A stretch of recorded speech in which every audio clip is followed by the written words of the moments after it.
স্থানাঙ্ক জ্যামিতির একটা অঙ্ক দেখছি আমরা। কি বলছি না, 3p, 2p - 16 বিন্দুটি x অক্ষের উপর অবস্থিত হলে p এর মান কত হবে? -8, 8, 2 না শুধু 2 হবে। ঠিক আছে, তো আমরা জানি x অক্ষের উপর একটা বিন্দুর অবস্থান, x এর উপর একটা পয়েন্ট কত হয় না, এখানে আমাদের মূল বিন্দু 0, 0, এটা আমাদের x অক্ষ, x ও x ড্যাশ, y ও y ড্যাশ।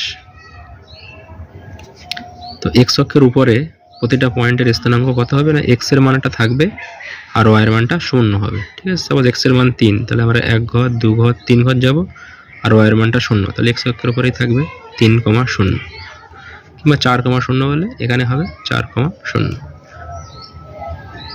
-5, 0, তাহলে এদিকে আমরা এরকম মাইনাসের দিকে 5 ঘর যাব।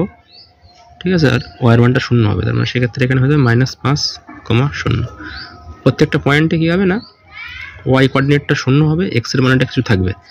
এখানে যদি আমরা এই y কোঅর্ডিনেটটা 0 সাথে সমান করে দেই, তাহলে p এর মান যেটা হবে সেটাই অ্যান্সার হবে। তাহলে 2p - 16 সেটাকে আমরা 0 সাথে সমান করে দেব, বা 2p = 16, বা p = কত হবে, এই 16কে 2 দিয়ে ভাগ করে 8 দুগুণে 16।